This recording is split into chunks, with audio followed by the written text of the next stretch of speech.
আমার ভাইয়েরা, বাচ্চারা, ছেলেরা, যুবকেরা, মুরব্বীরা, মায়েরা, মেয়েরা, বোনেরা, মহিলারা ভালো হন, নামাজি হন, নামাজি হন, নামাজি হন। যুবক ভাইয়েরা নামাজি হয়ে যান। ছেলেরা নামাজ পড়ে। কেন নামাজ পড়ে? আমার বোনেরা নামাজি হয়ে যায়, আমার বোনেরা মায়েরা নামাজ পড়ে। আল্লাহ আমাদের প্রত্যেককে, আল্লাহ আমাদের মা বোনদের দ্বারা আল্লাহ পাঁচ ওয়াক্ত নামাজ আল্লাহ কায়েম করে না, বলেন না আমিন। জোরে বলেন এই মাসেই তো আল্লাহ ভালোবেসে নামাজ পাঠিয়েছেন, পাঁচ ওয়াক্ত নামাজ, 50 ওয়াক্ত নামাজ আল্লাহ দিয়েছিলেন। আল্লাহ রাসূল ফিরে আসছেন, মুসা আলাইহিস সালাম বললেন আল্লাহ পাকের দরবার থেকে কি আনলেন? আল্লাহ আমাকে 50 ওয়াক্ত নামাজ উম্মতের জন্য দিয়েছেন।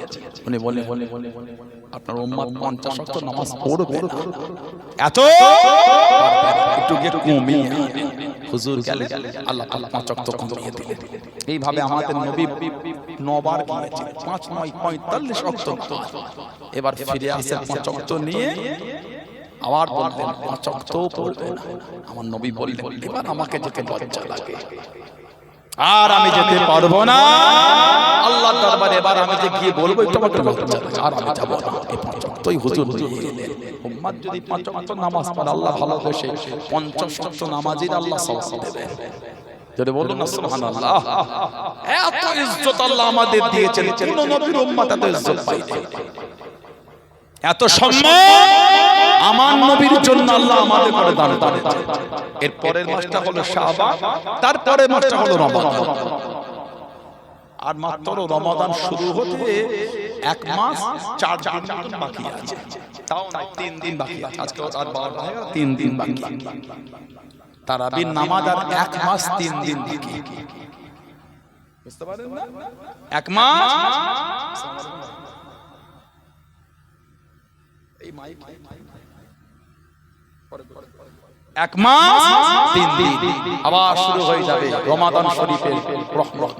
আল্লাহ রাসূল বলেছেন ইজা রমাদান ফুতিহাত আবওয়াবুর রহমান, যখন রমাদান শরীফ আসে আল্লাহ রহমতের দরওয়াজাগুলি খুলে দেয়। বলেন না সুবহানাল্লাহ। আসসালাতি শায়াতিন, আর শয়তানকে আল্লাহ জিনজির দিয়ে মেরে দেয়। ফুতিহাত আবওয়াবুর রহমান, রহমতের দরজা আল্লাহ খুলে দেয়, আর শয়তান আল্লাহ পাক তাকে জিনজির দেবে। আগল্লিকাল আবওয়াব জাহান্নাম, জাহান্নামের দরওয়াজাগুলি আল্লাহ বন্ধ করে দেয়। সেই রহমতের মাস, সেই রহমতের মাসে আল্লাহ আমাদের পর একটা খাস রাত আল্লাহ দিয়ে দিয়েছে। সুবহানাল্লাহ। এক রাত কোরআন শরীফ 30 পারা সূরা কদরে আল্লাহ বলেছেন ইন্না আনজালনাহু ফি লাইলাতুল কদর, নিশ্চয় আমি আল্লাহ ইহাকে কদরের রাতে নাযিল করেছি। ওমা দুরাকা মা লাইলাতুল কদর, লাইলাতুল কদর আপনি জানেন? আমার নবীকে আবার আল্লাহ ভালোবেসে বলেন লাইলাতুল কদর খায়রুম মিন আলফি শাহর, লাইলাতুল কদরের রাত 1000 মাসের থেকে আল্লাহ উত্তম বানিয়েছেন। কোন নবীর উম্মত পায়নি, আমার নবীর জন্য আমরা পেয়েছি। বলেন না সুবহানাল্লাহ। সেই হুজুরের ভালোবাসা, সেই হুজুরের মহব্বত, সাহাবাদের জীবনী পড়েন, ওলি আল্লাহদের জীবনী দেখেন, হুজুরের প্রেম কেমন করেছে, হুজুরের মহব্বত, আল্লাহর ওলিরা কিভাবে তারা ভালোবাসা করে। আল্লাহর ওলি, আল্লাহ পাকের নেক বান্দা, 4 ইমামের এক ইমাম হযরতে ইমাম বাহাউদ্দিন নকশবন্দ রাহমাতুল্লাহ, নকশবন্দ তৈরি কারিগর। হুজুরের মহব্বত, হুজুরের প্রেম, আল্লাহর রেজামন্দের জন্য এমন ভাবে জীবনটা কাটিয়েছেন, যেদিকে চোখ তুলে দেখতেন অটোমেটিক ওই দিকে আল্লাহ লেখা হয়ে যেত। ওজন্য ওনাকে বলা হয় নকশবন্দ, নকশা করেন। ওনার মাজারটা উজবেকিস্তানের বুখারাতে। বাহাউদ্দিন নকশবন্দ এত আলা মাকাম পেয়েছেন। ওনার তরিকায় জিকিরে জলিল, জিকিরে খফি, খফি মানে আস্তে ধীমে ধীমে। চিশতিয়া তরিকায়, কাদেরিয়া তরিকায় জিকিরে জলিল আছে, জিকিরে খফি আছে, জোরে আছে, আস্তে আস্তে। আর নকশবন্দিয়া মুজাদ্দিদিয়া তরিকায় জোরে নয়, আস্তে নিঃশ্বাসের সাথে আওয়াজ হবে না, এটা বলে জিকিরে খফি। আর কাদেরিয়া চিশতিয়া জোরে আছে, আস্তে আস্তে। নকশবন্দিয়া তরিকায় দরুদ শরীফ, ইরশাদ দরুদ শরীফ, আল্লাহুম্মা সাল্লি আলা সাইয়্যিদিনা মুহাম্মাদিন ওয়া আলিহি ওয়া সাল্লাম 100 বার পড়েন, 200 বার পড়েন, 300 বার পড়েন, 500 বার পড়েন, 600 বার পড়েন, ইরশাদ পড়েন। আর ফজরের দরুদ শরীফ, আল্লাহুম্মা সাল্লি আলা সাইয়্যিদিনা মুহাম্মাদিন সাইয়্যিদুল মুরসালিন ওয়া আলা মাহিয়্যিস সুন্নাহ মুনতাদাল ফিসালিন 100 বার পড়েন। 200 বার 300 বার 400 বার 500 বার পড়েন লা হাওলা ওয়ালা কুওয়াতা ইল্লা বিল্লাহ লা হাওলা ওয়ালা কুওয়াতা ইল্লা বিল্লাহ লা হাওলা ওয়ালা কুওয়াতা ইল্লা বিল্লাহ আবার 100 বার দরুদ শরীফ আল্লাহুম্মা সাল্লি আলা সাইয়্যিদিনা মুহাম্মাদিন সাইয়্যিদুল মুরসালিন ওয়া আলা আলিহি সুন্নাহ মুজাদ্দাল ফিসানি 100 বার খালেস দিলে জবানকে হিফাজত রেখে মানে হারাম খাওয়া বন্ধ করে আর নোংরা ভাষা বলা বন্ধ করে নিজেকে 5 ওয়াক্ত নামাজের উপর রেখে এই আমলটা করেন ইনশাআল্লাহ 41 এর মধ্যে রাসূলুল্লাহ জিয়ারত আল্লাহ নসিব করিয়ে দেবে যারা বললেন না সুবহানাল্লাহ বলেন আল্লাহুম্মা আমিন বলেন আল্লাহুম্মা আমিন যদি জীবনে হুজুরকে এই চোখ না দেখলো তাহলে তো জীবনের দাম হবে না জানার জিয়ারত না পেলে জীবন তো ধন্য হবে না বুঝছেন না বুঝেন না সেই হুজুরের জিয়ারত সেই হুজুরের লেখা নিবার জন্য নিজেকে পরিবর্তন করে নিজেকে ভালোর দিকে ফিরিয়ে কোথায় ছুটছেন হই কাজ নেই কম মনে কিছু নেই ওতে কিছুই নাই দুঃখ আর কষ্ট ছাড়া কিছু নাই তওবা করেন যারা করেছেন তাদের দিকে তাকে হযরতে হাসান বসরি রাহমাতুল্লাহ আলাইহি বসরা শহর থেকে বড় ওলি হযরতে হাসান বসরি রাহমাতুল্লাহ উনি ওনার তওবার ওয়াকিয়া নিজে বলেছেন এত জমিদার ছিলেন না এত দান করতে করতে বসরার বাজারে দাঁড়িয়ে আছেন দান করতে করতে দূরে একজন মহিলাকে দেখতে পেলেন গোটা শরীরটা পর্দানশী না খালি চোখ দুটি দেখা যাচ্ছে হাসান বসরি হুজুর বলছেন ওই মহিলাটির চোখের দিকে আমি তাকিয়ে আছি গোটা শরীর পর্দানশী এক কোন দেখছে মেয়েটি বলে এই আল্লাহর বান্দা কি দেখো আমি তোমার চোখ দুটিকে দেখছি আল্লাহকে ভয় করো আমার লজ্জা লাগে না আল্লাহকে হাসান বসরি হুজুর বলে এটা তো অনেক বড় কথা আল্লাহকে ভয় করি আল্লাহকে তো ভয় করি দেখো আমি তোমার চোখ দুটিকে দেখে তোমার প্রেমে পড়ে মেয়েটি বললেন চলে গেল কিছু করে ওনার বাড়ি থেকে মহিলা এসে পাত্রতে কাপড় ঢাকা ওটা ওনাকে দিয়ে চলে যাচ্ছে হাসান বসরি হুজুর ওই কাপড়টা সরিয়ে দেখে মেয়েটি নিজের দুটো চোখকে তুলে ওই পাত্রই দিয়ে পাঠিয়ে দিয়েছে আর ওতে লিখেছে যেই জিনিস আল্লাহর নেক বান্দাকে আল্লাহর ইবাদত থেকে গাফিল করে দেয় ওই জিনিস আমি আমার শরীরে রাখার প্রয়োজন মনে করি না চোখ দুটিকে পাত্র শুদ্ধ নিয়ে বাড়ি থেকে সারা রাত কেঁদেছেন আল্লাহ যে অন্যায় হয়েছে আল্লাহ এত অন্যায় আমার দ্বারা হয়ে গেল ফজরের নামাজ পড়ে একটু মাফ চাইছে যে ভুল করেছে মাফ করে দেন ওনার বাড়ির কাছে গিয়ে দেখছে মেয়েটির বাড়ি থেকে জানাজা হচ্ছে মানে ইন্তেকাল হয়ে গেছে ইন্না লিল্লাহি ওয়া ইন্না ইলাইহি রাজিউন আরো কান্না বেড়ে সারা রাত বাড়িতে কেঁদেছে গভীর রাত্রিরে এরকম পর্দানশীল মহিলার সাথে লেখা আমি স্বপ্নে দেখতে পেয়ে গেছে মেয়েটিকে বললেন আমি যে অন্যায় করেছি মাফ করে দাও মেয়েটি বললেন আমি তোমাকে কিছু নসিহত দিচ্ছি হে হাসান যখন সুযোগ পাবে আল্লাহর কাছে তওবা করবে যখন সুযোগ পাবে আল্লাহর দরবারে তওবা করবে সকাল সন্ধ্যা আল্লাহ জিকির করবে তওবা হাসান বসরি হুজুর বলে ওই তওবা আল্লাহ পাক আমাকে এত আলা দরজা দান করে দিয়েছে যদি বলুন সুবহানাল্লাহ অন্যায় করেছেন তওবা করেন তওবা মানে আন-নাদামা আত-তাওবা আন-নাদামা এটা হলো অনুতপ্ত হওয়া এই মনে আমি এটা করে ফেললাম যে আজকে আমার মনে হচ্ছে এখন হচ্ছে ছেলেটাকে রাগ করে ফেলা সামনে না পেলে মনটা খুশি হচ্ছে এই যে মনে অনুতপ্ত হওয়া এটাই হলো তওবা এই ভুল আমার দ্বারা হয় ঠিক হলো না এই যে মনের মধ্যে হওয়া ওটাই হলো তওবা মনে মনে লজ্জিত আল্লাহ আমাকে মাফ করে দাও ভুল করেছি আল্লাহ আমি ক্ষমা করেছি মাফ করে দাও আল্লাহর কাছে এইভাবে সারা দিন নিজের অন্যায়গুলো তুলে বলে আল্লাহ রহমানুর রহিম গফুর রহিম দয়াময় মেহেরবান আমাদের গুনাহগুলি আল্লাহ ভালোবেসে মাফ করে দেবেন বলুন না সুবহানাল্লাহ জোরে বলেন না সুবহানাল্লাহ শরীয়তে ফিরে আসা যারা ফিরেছে যারা চলেছে যারা মেনে জীবন তৈরি করেছে তাদের দিকে শিক্ষা জীবন তৈরি করে আল্লাহর ওলি হযরতে আব্দুল্লাহ ইবনে মুবারক রাহমাতুল্লাহ হাদিসের বড় ইমাম ছিলেন আব্দুল্লাহ ইবনে মুবারক রাহমাতুল্লাহ উনি একটি মহিলাকে ভালোবাসতেন আব্দুল্লাহ ইবনে মুবারক হুজুর মেয়েকে ভালোবাসতেন ওনার মেয়েটির বাড়ির পাশে মসজিদ ছিল মসজিদে নামাজ পড়ে ওই বাড়ির নিচে দাঁড়াতো সারা রাত মেয়েটি উপরে এই কথা বলতেন সারা রাত নামাজ পড়ে এক তারিখে নামাজ ইমাম সাহেব লম্বা করে তেলাওয়াত করে ওনার মনে মনে হচ্ছে আজ হয়তো দেখা হবে না আজ হয়তো আর মুলাকাত হলো না রাত হয়ে গেল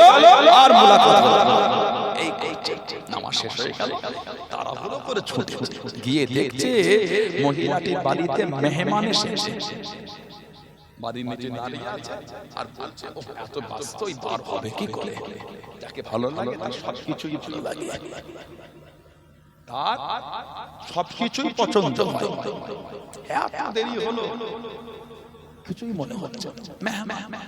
তারপরও মহিলাটি একবার এসে বলল আজকে আসতে হবে না, চলে যাও, আজকে বাড়িতে নেই। এই যে শব্দটুকু বলেছে এতে উনি খুশি হলো, আর মনকে বলছে এত ব্যস্তর মধ্যেও তো একবার এসে দেখা করে গেল, হাসি লাগবে। আপনি আপনার অন্য চিন্তায় নিয়ে গেলে হাসি পাবেন, আর পরিবর্তনের চিন্তায় নিয়ে গেলে নিজ হযরত আব্দুল্লাহ ইবনে মুবারক রাহমাতুল্লাহ বাড়ি ফিরছে, যাই হোক দেখা তো একবার করেছে, কিছুটা এসেছে, আমার কানে একটা আওয়াজ আসছে যে দুনিয়ার একটা মানুষের জন্য তখন দাঁড়ালে তোর বিরক্ত হলো না, আর যে আল্লাহ তোকে সৃষ্টি করলো তার একটু ইবাদত করতে করতে বিরক্ত হয়ে গেলি। এই কথাটা ওনার অন্তরে এমন ভাবে গেঁথে গেল, উনি সেই রাতে গিয়ে তওবা করেছেন। তারপরে উনি কমপ্লিট 55 থেকে 60 বছর বেঁচে ছিলেন। এক রাত্রির জন্য তাহাজ্জুদের নামাজটা ওনার জীবন থেকে বাদ যায়নি। যেটা বললেন সুবহানাল্লাহ, এই যে তওবা, এই তওবার পরে 60 বছর হায়াতে এক রাতের জন্য তাহাজ্জুদটা বাদ যায় না। 5 ওয়াক্ত নামাজ তো আছেই আছে, প্রতি রাতে তাহাজ্জুদের নামাজটা উনি আদায় করেছেন। জোরে বলুন না সুবহানাল্লাহ। এত আলাদা দরজা পেয়েছে। উনি গিয়ে বসতেন ইমামে মালিক রাহমাতুল্লাহ আলাইহির মজলিসে। ইমামে মালিক রাহমাতুল্লাহ, চার ইমামের এক ইমাম, মালিকি মতের ইমাম হযরত ইমাম মালিক রাহমাতুল্লাহ আলাইহির মজলিসে উনি বসতেন। কিতাব এসেছে হযরত ইমাম মালিক রাহমাতুল্লাহ হাদিস শরীফের দর্স দিতেন, উনি বসে বসে হাদিস শরীফ শুনতেন। এক তারিখে বসে আছে হাদিস শরীফ পড়াচ্ছে, ইমাম মালিক হুজুরের চেহারার রংটা পাল্টে যাচ্ছে, মুখের কালারটা বদলে যাচ্ছে, কিন্তু মুখের মাধুর্য কমছে না। বলুন না সুবহানাল্লাহ। হুজুরের হাদিস শরীফ বলেই যাচ্ছে, আবার মুখের রং, চেহারার রংটা লাল হয়ে যাচ্ছে, কিন্তু মুখে মিষ্টি কমে না, মাধুর্য বলেই যাচ্ছে। আহা, 16 বার উনি দেখেছেন শরীরের চেহারার রং পাল্টে গেছে। মজলিস শেষে গেল, সব উঠে চলে যায়। আব্দুল্লাহ ইবনে মুবারক এসে বলে, হুজুর বিয়াদবি মানছে, আমি দেখেছি আপনি যখন হুজুরের হাদিস শরীফ বলছিলেন চেহারার রংটা আপনার পাল্টে দেখে মনে হয় কষ্ট হচ্ছে, কিন্তু হাদিস শরীফ বন্ধ করেন। উনি বললেন, আমি যখন হুজুরের হাদিস শরীফ বলছিলাম আমাকে বিচে এসে দমদম প্রচুর কামড় দিচ্ছে, এই বিচের কামড়ের এত জ্বলন, আমার চেহারাটা জ্বলন শুরু হয়ে গেছে। 16 বার আমাকে বিচে কামড়ে, 16 বার বিচের কামড় সহ্য করেছে। আমি হুজুরের হাদিস শরীফ বন্ধ করিনি, কেন জানো?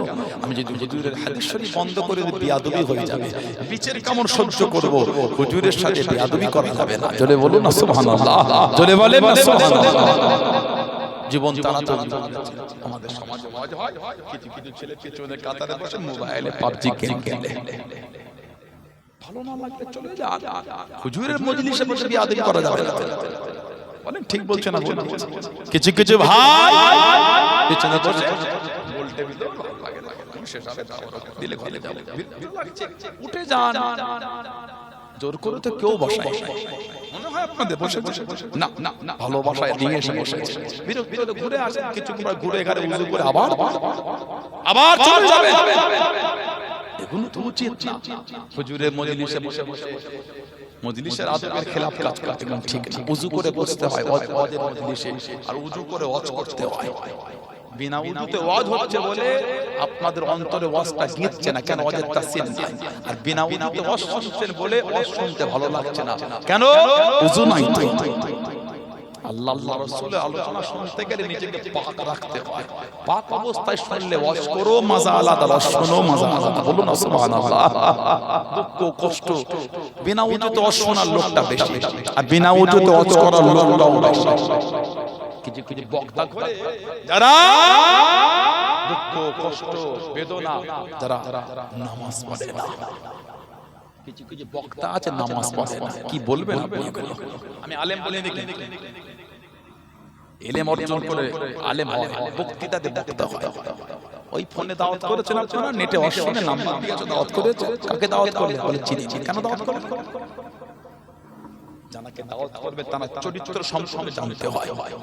বাজারে একটা কিছু কিনতে গেলে বাজারে কত দাম, দেখি কোম্পানি রে ভালো মন্দ ওই অন্য একটা দে, ওই আমি যেটা নিয়ে যাই ওটা নেই রে ভাই, কাল আজকে নিয়ে যা 10 টাকা রে, না না আরে ভাই নেই না ভাই, কোম্পানি ভিন্ন হয়েছে বলে নিলেন না। 10 টাকা জিনিসে যে এত জেদাজেদি করে, আর জানা জবানের আলোচনা শুনে ঈমানের নূর তৈরি করবে, তানাকে না ছিলে শুনলেন কেন? কথা ঠিক না ভুল বলছি?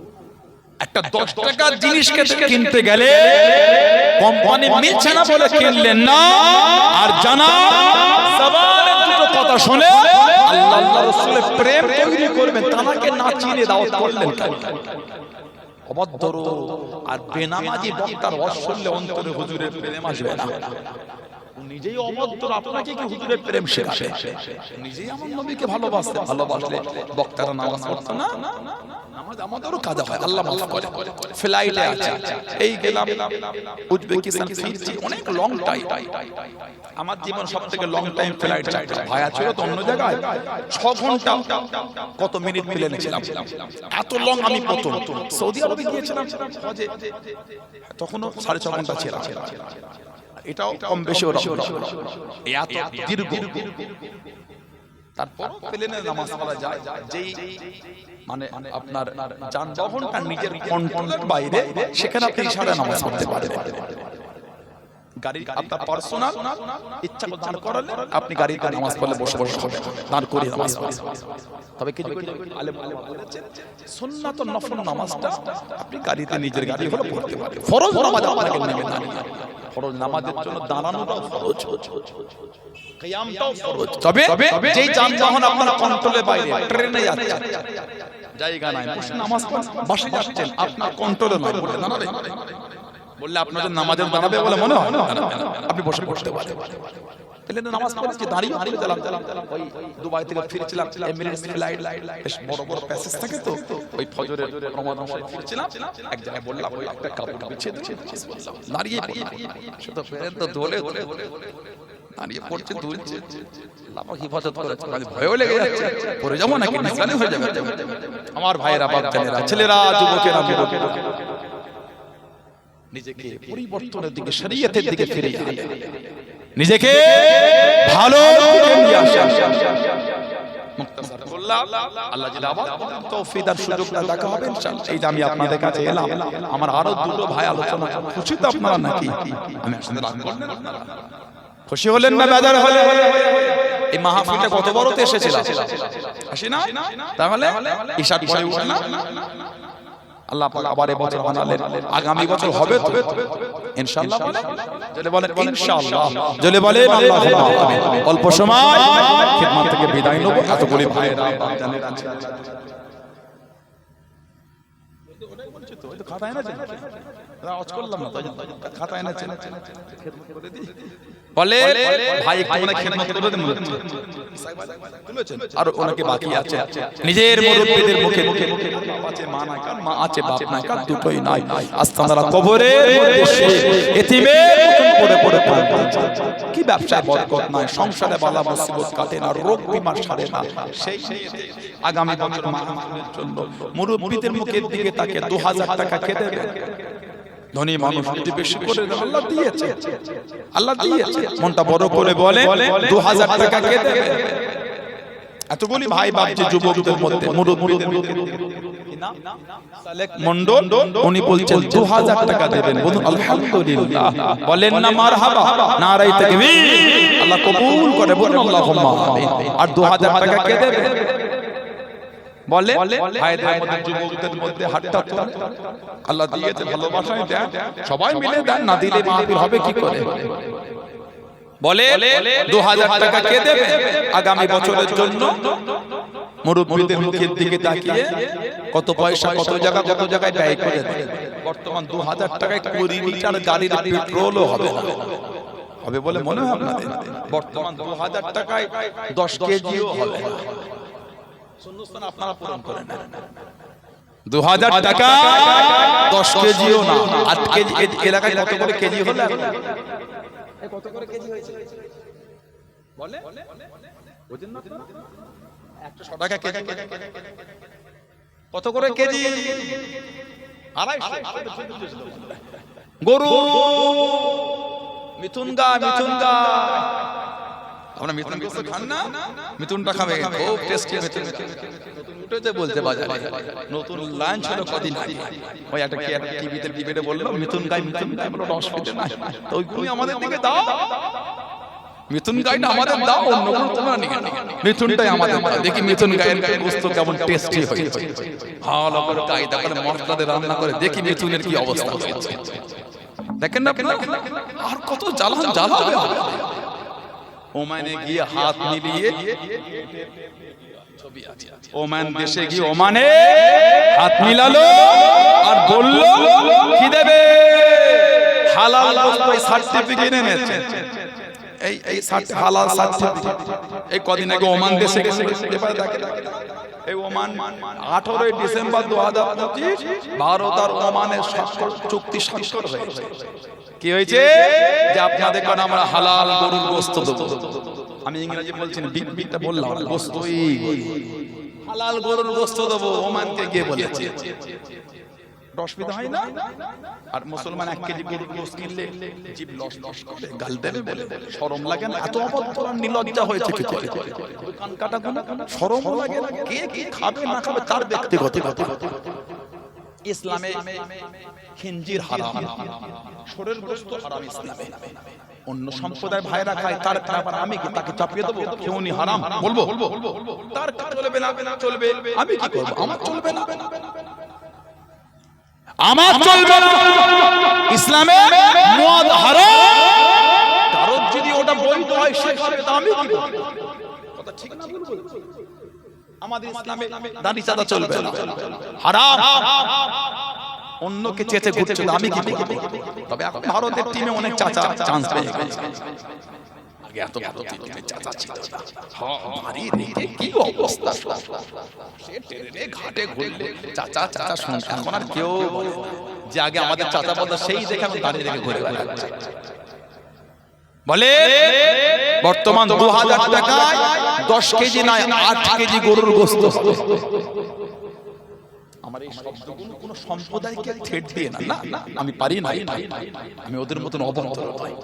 সব সম্প্রদায় সম্মান রেখে আমি বলেছি, আল্লাহ সমাজে জাতি ধর্ম বর্ণ নির্বিশেষে সব ধর্মের মধ্যে আল্লাহ ভালোবাসা মেলবন্ধন দিয়ে দেয়। বলেন না আমিন? যদি বলেন আল্লাহুম্মা আমিন। বলো 2000 টাকা আর কে দেবে? আগামী বছর এত গরিব ভাই বাপ যে যুবকদের মধ্যে দেন, আল্লাহ দিয়েছে, ভালোবেসে হাতটা তোলে। বলে 2000 মারহাবা। যদি বলেন না নারাই তাকবীর, আল্লাহ কবুল করে, বলুন আল্লাহুম্মা আমিন। আর 2000 টাকা কে দেবে আগামী বছরে? এত গরিব ভাই বাপ যেদের মধ্যে কে দিচ্ছেন 2000 টাকার নাম বলে? এক মাস ফোনের রিচার্জ করতে গেলে 1 মাস ফোনের রিচার্জটা 350 টাকা নেয়। যে এই মাইকে ফোনের 1 মাসের রিচার্জটা 350 টাকা। 2000 টাকায় যা ভাবছেন সেদিন আর না। তো চারটে বন্ধু একটা হোটেলে গেলে 4000-5000 টাকা বিল হয়ে যায়। কথা ঠিক বলছি না ভুল বলছি? সেদিন আর নয়, আপনি যা ভাবছেন। ভালোবেসে হাতটা তোলে আর 2000 টাকা কে দেবে? আগামী বছরে মুরব্বিদের মুখের দিকে তাকিয়ে এতগুলি ভাই ভাবছে যুবকদের মধ্যে 2000 টাকাটা কে দিচ্ছেন? হাতটা তোলে, ভালোবেসে মনটা বড় করে নামটা বলে। 2000 টাকা দেবার আর কে আছে? কি এক বস্তা চাল দিলেন, 25 কেজি চাল, আগামী বছরের জন্য 25 কেজি চাল দিলেন, তাই দেন। এতগুলি ভাই বাপজিরা আছেন, ভাই ধরেছে একবার, অনেকে তো বাকি আছেন, অল্প কিছুক্ষণের মধ্যে তো দোয়া করো, সবাই মিলে তো দোয়া হবে একসাথে। বংশে মায়ের মুরব্বিদের জন্য, নিজেদের জন্য, সবার জন্য দোয়া হবে। বলে আর কে আছে 2000 টাকা দেবার মতো? আমাদের বাড়ির যুবক ছেলেগুলো হাতটা তুলে বলে, আমাদের বাড়ি আমাদের কমিটির ছেলেরা নাম বলে, কমিটি ভাইরা কিছু কিছু দেন, শরীর খান কমিটি ভাইরা কিছু কিছু দেন। বলেন 2000 টাকা কে দিচ্ছে? কে এক বস্তা চাল দিলে 25 কেজি চাল মেহমানদারির জন্য ওটাও দিতে পারে? মুরব্বিদের নামে বাপ চলে গেল, মা চলে গেল, দাদু চলে গেল, দাদি চলে গেল, নানা চলে গেল, নানি চলে গেল, বংশে মাই মুরব্বিরা কবরের মধ্যে শুয়ে এতিমের মতন পড়ে পড়ে কাঁদছে। নানাদের মুখের দিকে তাকিয়ে হাতটা তোলে, নানাদের মুখের দিকে তাকিয়ে নামটা বলে, আর 2000 টাকা দিবার কে আছে নামটা বলে। ছেলেরা, ভাইয়েরা, তরুণরা কে আছে? আমাদের বাড়ির মায়েরা, আমার বোনেরা, মেয়েরা, আপনারা কিছু কিছু দেন, মুরব্বিদের নামে আপনারা কিছু কিছু শরীক হন, মা বোনেরা কিছু কিছু নাম বলে পাঠান, নগদ হলে দিয়ে পাঠান, বাকিতে হলে মায়েরা নামটা বলে পাঠান।